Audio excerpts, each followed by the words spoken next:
Welcome back to Proxhammer, everybody. And today we're going to be talking about the Thousand Suns matchup and how to fight against the infamous Psychic faction as Craftworld Eldar. So the thing about Thousand Suns is that even though they don't have a lot of unit selection, there's not many units that they have in their roster actually. They are very strong. Each one of the units is extremely powerful, especially the ones that people normally take, like the Rubric Marines, the Scarab Occult Terminators, and of course the Sorcerers, which are arguably the keystone unit of the entire faction. And these guys can be pretty tricky to deal with. I've played probably dozens of games against Thousand Suns over the past couple of editions, and I can tell you from experience that unless you are very careful with what psychic powers they're casting, your positioning on your Farseer and Denial units like Warlocks, and your target priority, they can be an absolute nightmare to deal with on the battlefield. So let's go and get into it and learn how to overcome the Psychic Tsunami. So a quick overview of what we're going to be covering in this video. We're going to be looking at the Thousand Suns army-wide special rules and what to expect. We're going to be looking at the most common Thousand Suns units and what units and weapons are effective against them.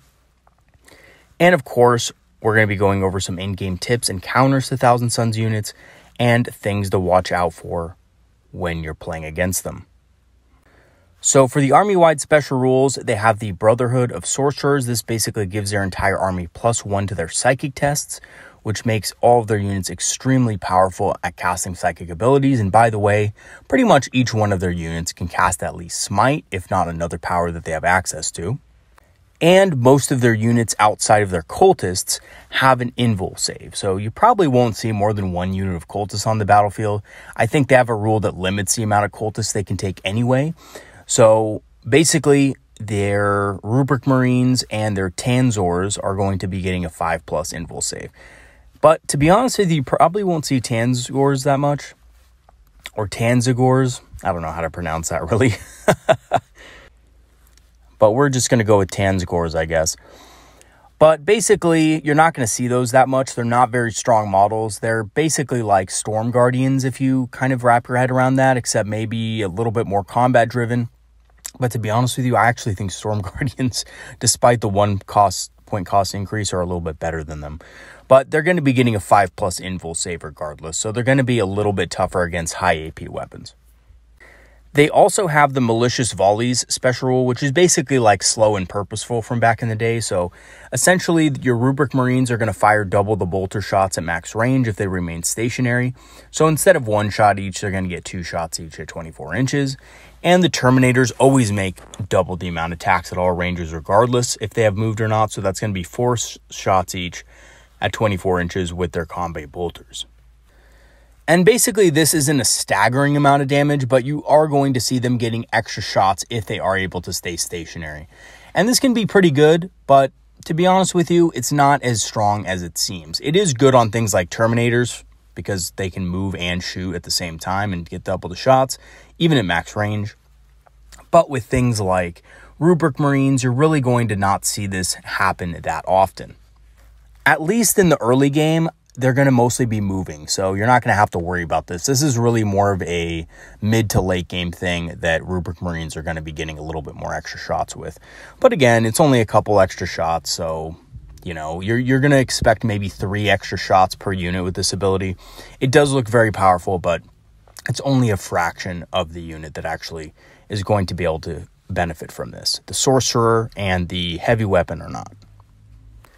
So then they have the Kabbalistic Rituals and the Cabal points. So these are basically points that each one of their Psychers get to generate every Psychic phase, and you can spend those points to do some special abilities. So every Psyker generates a certain number of Cabal points depending on how powerful they are. And generally you should expect your opponent to have about 15 in an average 2,000 point game, and more if they go very Sorcerer heavy. So if they include Magnus the Red, they're getting 4. If they have Ahriman, an Exalted Sorcerer, or Thousand Suns Demon Prince, they're getting 3 each. If they have Sorcerers and Terminator Armor, or Infernal Masters, they're getting 2 each. And of course, if they have Scarab Occult Sorcerers, and Aspiring Sorcerers, or a Tangs or Shaman, which again, they'll probably never have, they have 1 Cabal point for those.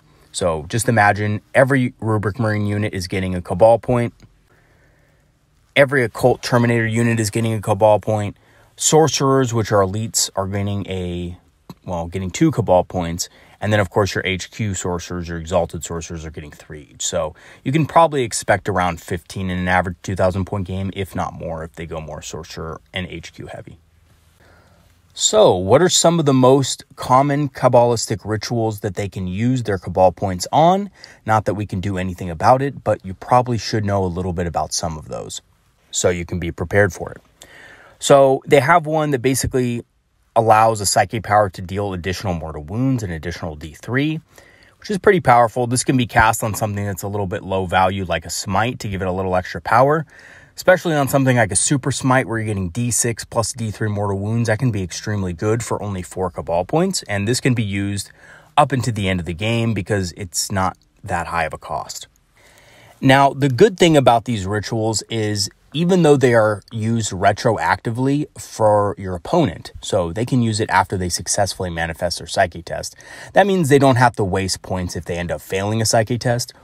But it means for you that if they use this, and let's say they roll an 8 or something like that, you have the chance to deny it and get rid of those points. So if they use something like Malevolent Charge on a super smite and they roll maybe like a 7 or something like that, so in total they have an 8 score, you actually can deny that and get rid of their Malevolent Charge. So again, saving your psychic denials for these kind of things is very important. They also have an ability that adds 1 to a psychic test with Kindred Sorcerers. This is pretty powerful as well for making sure powers go off. They also have an ability that automatically passes a psychic test with the minimum warp charge. This is really good for harder to cast powers on 7+ or 8+. They can just automatically pass it, and they can get it at like +1, +2 sometimes, and make it very hard to actually cast. However, luckily, you can't combine these. So you can't, do a Pact from Beyond and a, +1 to your psychic tests on the same unit, luckily. But certain units can. I think Magnus the Red can, but usually you can't. And then, of course, Kabbalistic Focus means the psychic power cannot be denied. This is arguably the most powerful. This basically means that a sorcerer like Ahriman or an Exalted Sorcerer can cast something very powerful. So, and it can't be denied. So that's pretty powerful. They don't have to roll any certain number for it. It's just power can't be denied. So even if they roll a 5 on a smite or something like that, you can't deny it. So what should you expect when facing 1,000 Suns? So you should expect powerful psychic powers at a minimum of +1 to cast, sometimes more with Cabal points. You should expect a high amount of AP base weapons. So most weapons are AP -2 or more. All their warp bolt weapons and stuff like that are very high AP. And you should expect demonic allies in the form of flamers. So, of course, these are everyone's favorite unit. They're just flooding Tzeentch armies like no other. They are very broken for the cost. GW have already said that they want to nerf these heavily. I'm expecting a 10-point increase per model, but we might even see more. Who knows? I mean, they're that good. They do extreme amounts of damage. So expect to see a couple of these units taken in as demonic allies. And this is pretty much a standard for 1,000 Suns armies now. Flamers are very good, and they fill a niche in 1,000 Suns list. They give them a little bit of variety and give them a little bit of extra killing power from Deep Strike. So definitely expect to see these when you're fighting 1,000 Suns. And the psychic powers to watch out for. We're just going to go over these real quick, and I'm going to give you a look at them. Basically, these are the powers you have to watch out for your opponent casting. So you want to make sure you save your denials for these kind of powers. So it's Perplex, Twist of Fate, Dark Blessing, Temporal Surge, Empyric Guidance, Psychic Stalk, and of course, Desecration of Worlds. And there's also a few special cult powers that certain cults get that can be very tricky, and some relics and warlord traits that are very effective as well in the certain cults.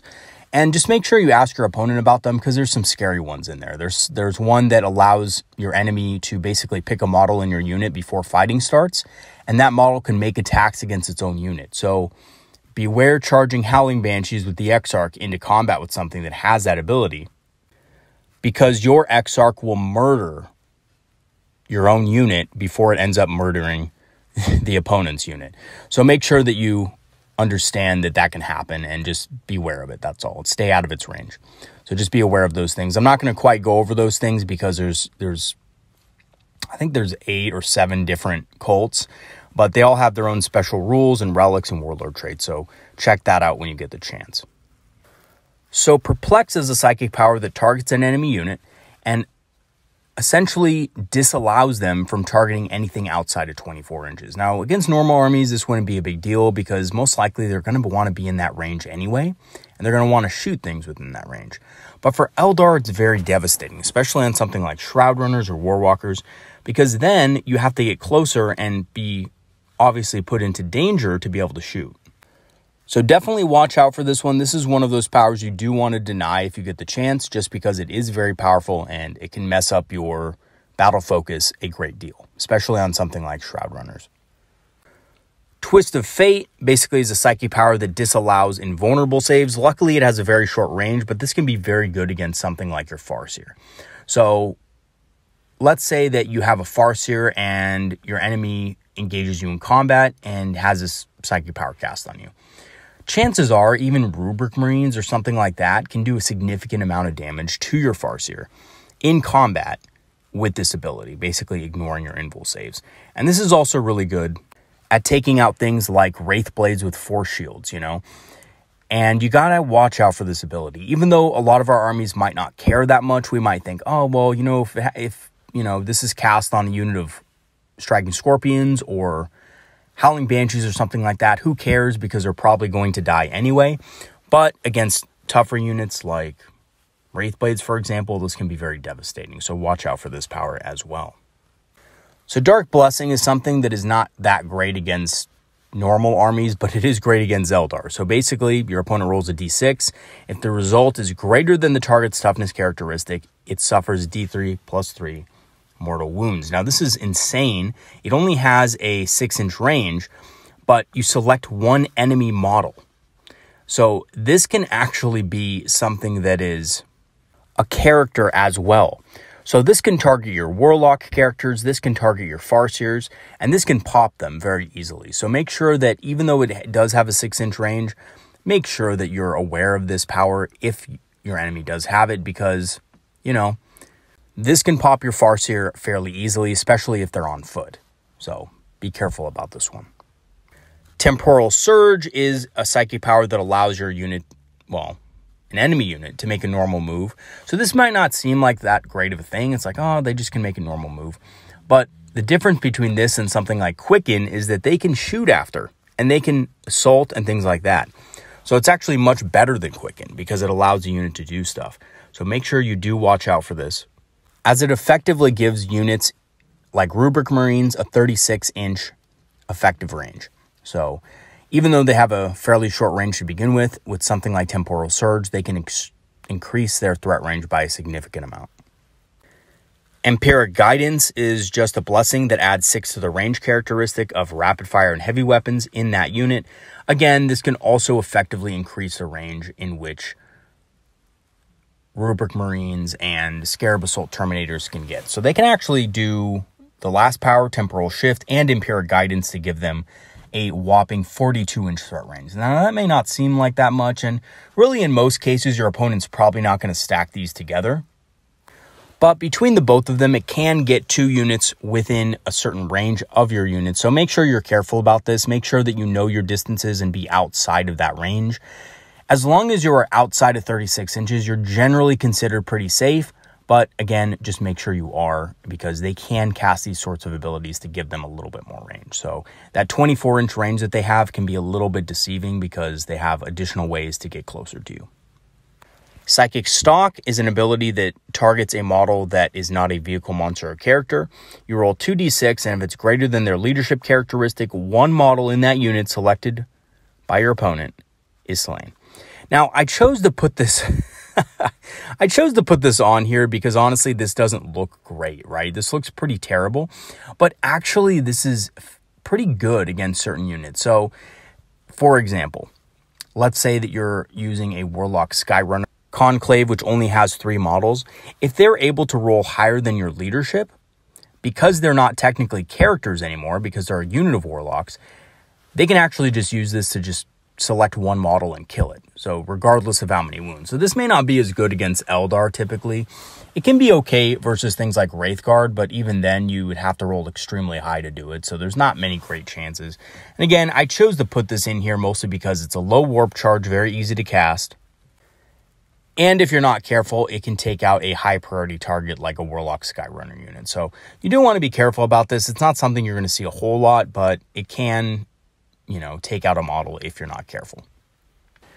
And lastly, Desecration of Worlds has a 24-inch range, so pretty good range for a psychic power. And basically, it's a malediction, and until the next psychic phase, each time a unit makes a normal move, advances, falls back, or makes a charge move, roll 1d6 for each model in that unit. For each result of a 6, that unit suffers 1 mortal wound. So this is actually pretty good, especially on units like Eldar, who like to move, who like to shoot, who like to fall back and advance, and things like that. You could be taking a lot of damage from this, especially on a unit of like Swooping Hawks, for example, or Warp Spiders, where you're going to always be moving, advancing, shooting, and falling back, and using Battle Focus. Not that this affects Battle Focus, but again, this can be very difficult for those units to deal with. So, and you could be taking a lot of mortal wounds with this. So just think if you have a unit of 10 Swooping Hawks this is cast on, it moves, probably takes a kill in mortal damage. It shoots, it takes another kill. And essentially, even though it's not doing tons of damage, it's a good way to cast this ability on something that your opponent probably can't see. So over the course of the game, it can add up and it can end up killing something like Swooping Hawks. So again, not a lot of damage, but it is a sneaky way for your opponent to get damage in against units that normally couldn't be targeted.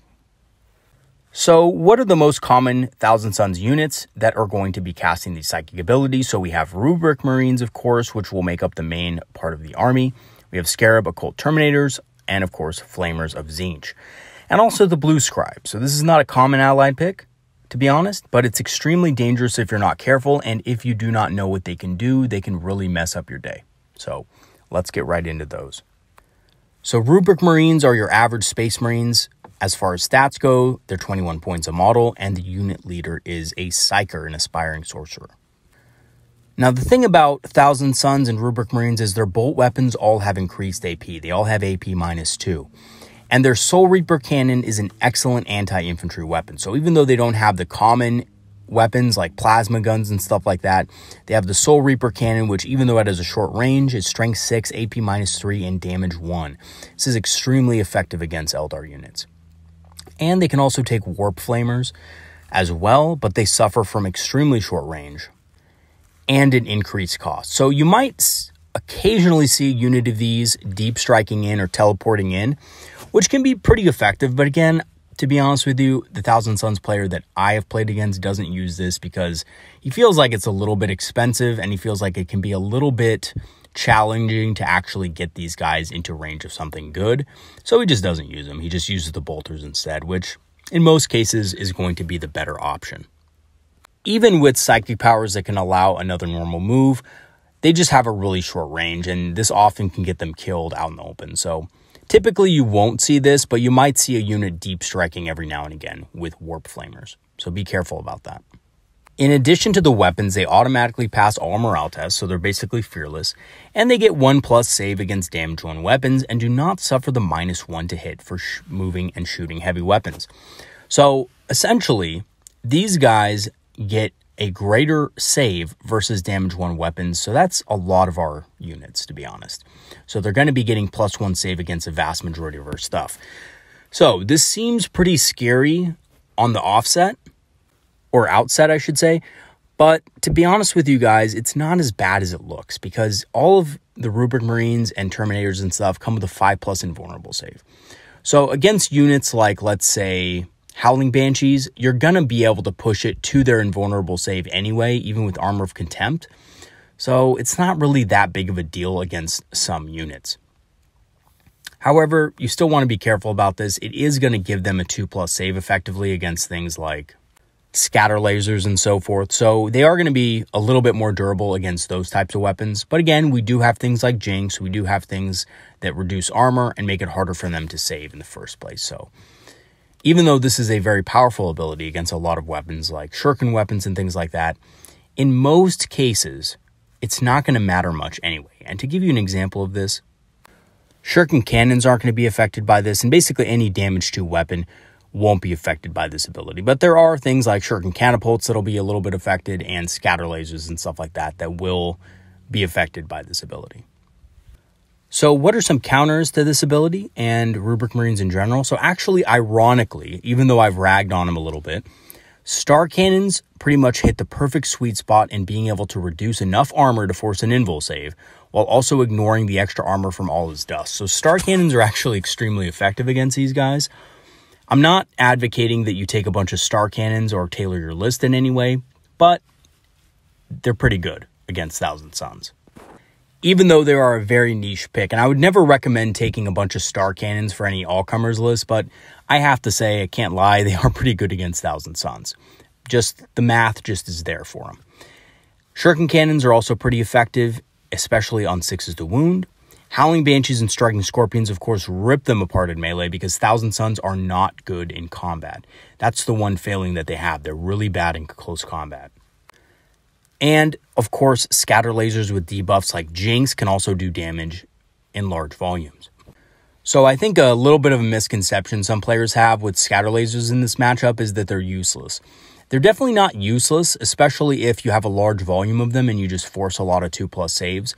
Rubric Marines are just toughness 4 and they have only 2 wounds apiece. So they're pretty squishy. They're the same squishiness against most things as regular Space Marines in cover. So just imagine your scatter lasers are firing at something in light cover. That's essentially what Rubric Marines are against scatter lasers. And again, if you cast Jinx on them, they're just regular Marines. So, 5 scatter lasers from something is going to kill them probably, right? With buffs. Like if you have a guided unit of Shroud Runners, you can probably eliminate a squad of Rubric Marines a turn if they get caught out in the open, or if you ignore their light cover. So, scatter lasers can still do decent damage, although to be honest with you, Howling Banshees, Striking Scorpions, and Star Cannons are a bit more efficient against Rubric Marines. And then we have the Scarab Occult Terminators, which pretty much have your average Terminator stats, and the unit, of course, is led by a Psyker. And if you look at their weapons, they're mostly armed with anti-infantry weapons. They don't have much anti-tank at all. In fact, even their Hellfire missile pack is, well, only D3 damage, so not really great against vehicles. Other than that, they're pretty lackluster combat. If you look at their combat weapons, they have, I don't even know how to say that, Prosphorine Kopeshes. Yeah, so they only get +1 strength at -1 AP and 2 damage. This is not really that great, and even against Eldar units, this is going to be extremely inefficient. And despite them having 3 attacks apiece, they're just not going to be that efficient against Eldar units in combat. So they will be able to kill things like Howling Banshees on the attack back, of course, if they survive, which probably won't be the case, to be honest. They just don't have the durability, I think, to stand up to Howling Banshees and Striking Scorpions with some help. But this means that you can throw a unit of Wraith Blades with Force Shields and Ghost Axes in there and actually pretty much beat them down in combat because they don't have the punching power to beat down a unit like Wraith Blades. So this can also be a good thing. I know most people don't take Wraith Blades with Force Shields and Ghost Axes, but they're actually very effective against these Terminators if you manage to get them into combat with them. For their abilities, of course, they have a 5+ invulnerable save, which is kind of redundant as all units have 1 base in the army. They auto-pass morale tests as usual, and they get +1 save against damage on weapons and do not suffer the -1 to hit for moving and shooting with heavy weapons. So the thing about this also is that scatter lasers are still okay against this because most of the time, Terminators already have a base 2+ save, and you can't get better than 2+ save. So if you are shooting scatter lasers at this unit, you probably don't want to use Jinx, as that would be a little bit of a waste because it would just be negated immediately by the special ability. But you could just happily shoot scatter lasers at these guys, take out a couple Terminators every turn between the Ranger long rifles and the scatter lasers, and honestly just kind of slowly whittle them down over time. They're not extremely durable. They're not like, for example, Nurgle Terminators, so they can't really survive that much against those kind of weapons. So again, scatter lasers still a decent option against them. So specifically, their counters, however, are Shining Spears. Shining Spears absolutely can shred through these guys between their shooting, buffs, debuffs, and high AP attacks to force invulnerable saves. They can get through these guys rather easily, and if you have the Heart Strike ability with the Paragon Saber, you can deal a massive amount of mortal wounds. Banshees and Scorpions also work well, but again, they can't entirely be used alone. You have to soften them up first with things like scatter lasers, which again can force a massive amount of saves. And again, if your opponent is taking a massive amount of saves, they are going to fail some attacks. So again, you can go with that old adage of force enough saves and your opponent will fail some. Again, that's going to happen with scatter lasers regardless of whether or not they have a 2+ save or not. And lastly, Wraithguard with D-Sights. And Wraithguard with D-Sights, it may not seem like a really great option against this list, but they do massive amounts of damage to infantry. And you're not going to see many vehicles in a list like this. You're probably going to see some rhinos, but that's about it. Thousand Sons really don't like to take many big vehicles in general. So units like D-Sights can absolutely shred through things like Terminators with the right buffs. And like I mentioned earlier, Wraith Blades with Force Shields and Ghost Axes are also very effective at taking these out in close combat. The only thing you have to worry about with Wraith Blades with the Force Shields and the Ghost Axes, though, of course, is the returning psychic powers, which a lot of them can actually target units in combat, so beware of that. And they can do a lot of mortal wounds, which of course Wraith Blades are weak against. And then we come to Flamers. So Flamers are pretty OP right now. They're fast and resilient to shooting. They have insane weapons that auto hit and on average will get about 6 to 7 hits each at strength 5, AP -2, so insane damage. Luckily, they are pretty short range, so if coming from reserve, they can also be screened out or forewarned with the powerful shooting unit. D cannons or scatter lasers work well here. And of course, be prepared to lose a unit of something if you don't have either forewarned or a screening unit ready to stop them from getting in there. And what are some counters to Flamers? So again, forewarned with D cannons or a guided unit of Shroud Runners is very good. For 2 command points, a unit of D cannon shooting at them will rip them asunder, rip them apart, even with their demonic save against shooting. D cannons do so much damage that you're going to be able to kill some Flamers with this. Scorpions and Warlocks with Singing Spears also wreck them in close combat. They're really bad in close combat as long as you're able to deny Overwatch. And again, you can use the Swooping Hawk Suppressing Fire to do this fairly easily to get over their leadership value. I think it's only like 7. They have pretty low leadership, so that's pretty easy to get. Or you charge in with Howling Banshees as well. And again, Scatter Lasers don't do bad against them. Forcing them to take tons of 3+ saves isn't a bad idea to get them to die. And of course, we also have the Blue Scribes, which are pretty terrible as far as their survivability. Squishy base stats, strength 3, toughness 4, wounds 5, nothing to write home about, and extremely weak close combat at 90 points. And of course, they only are armed with quills and disc blades, which are absolutely terrible. But here's the thing. They have a special ability that can literally delete your Farseer and Warlock psychic powers if you try to cast within 12 inches of it. So be careful. Make sure that when you're using your psychic powers, you move just outside of that range so you're not affected by this. Now, I had an opponent that I went against that brought these as allies a couple weeks back. He failed to mention this to me. So I didn't know what these guys did. And honestly, he was a good sport about it. I told him that if I had known that, I would have just moved outside of their range. And of course, he felt a little bit bad. He said he forgot about it himself. So he just let me move my Farseer back a little bit.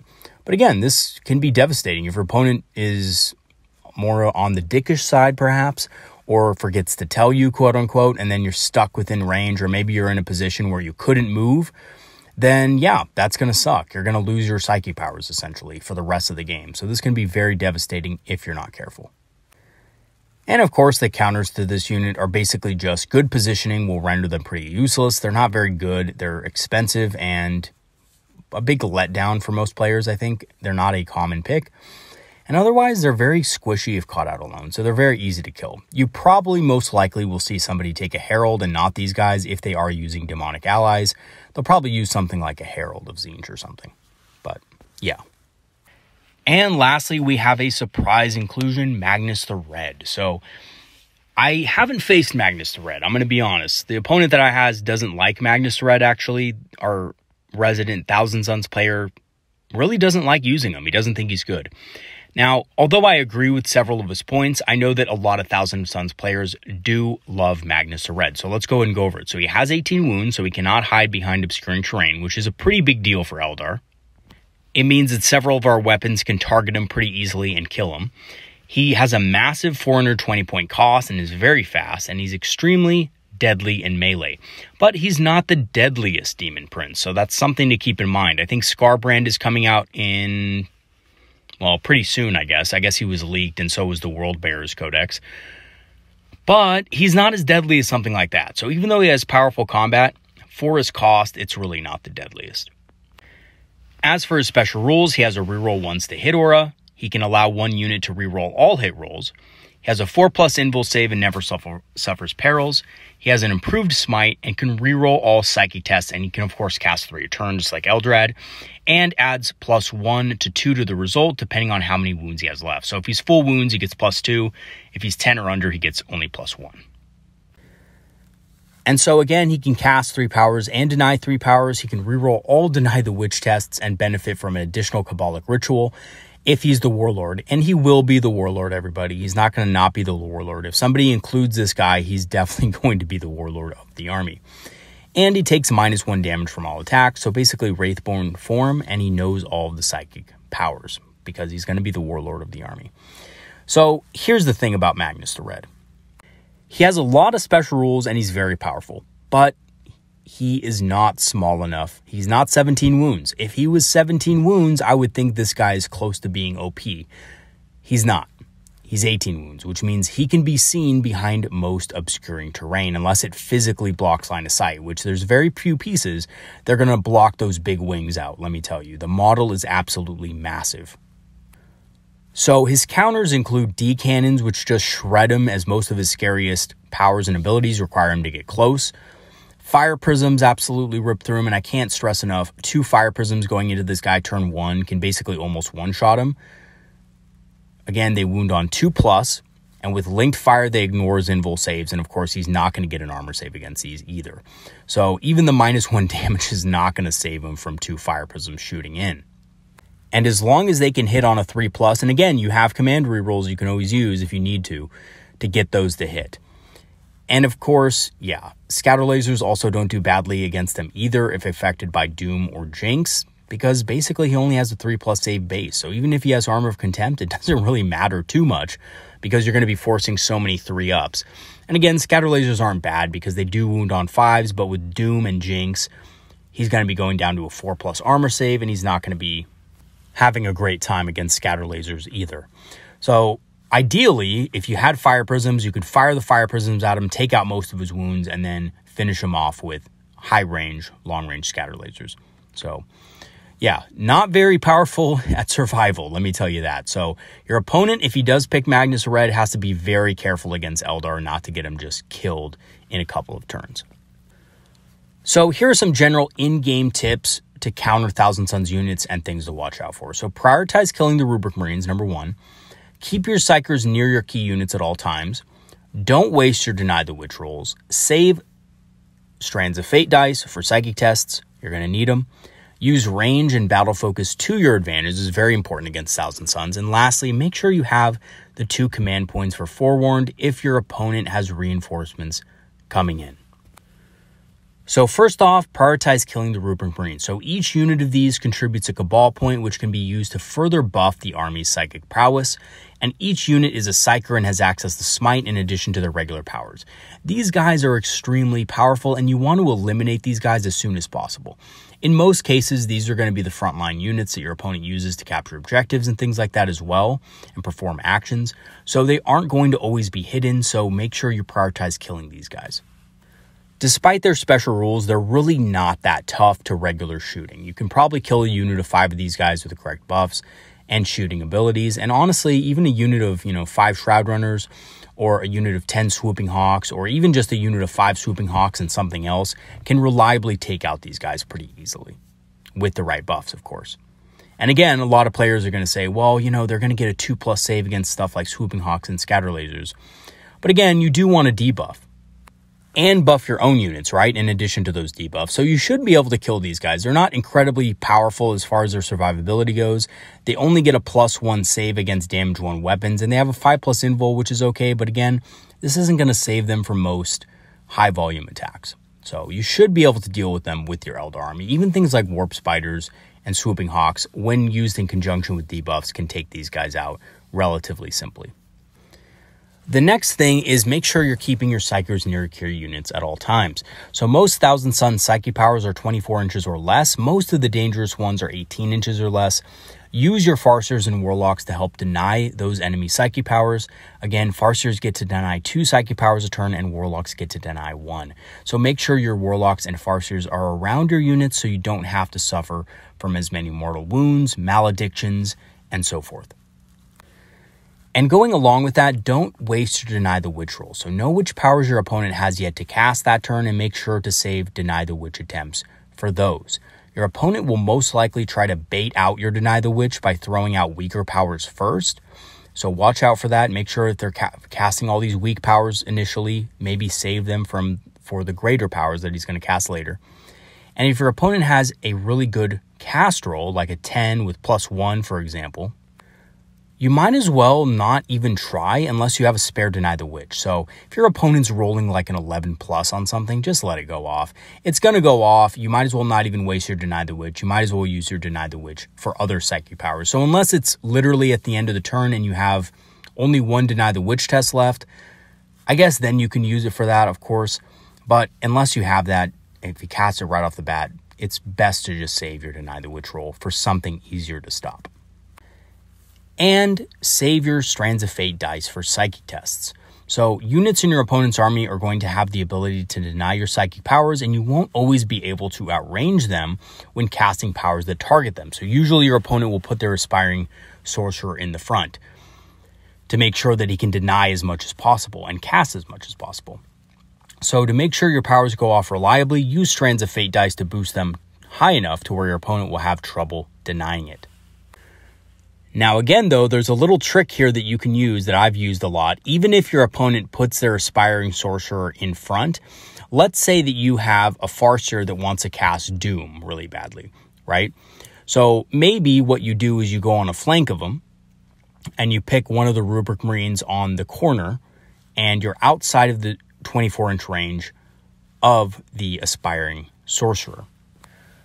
Then what you can do at this point is use your Strands of Fate to boost your psychic power up by 6 and then roll the other dice. And then on a 10+, your opponent is actually going to be out of range to deny because you'll have a 24-inch cast range instead of 18. Now, this won't always happen. Most of the time, your opponent will still be able to, you're not going to roll a 4+ all the time, but half of the time you will, and half of the time you're going to be out of that denial range. So these are little tricks of positioning that you can use to increase your chances of getting those psychic powers off, even if they're not completely 100%.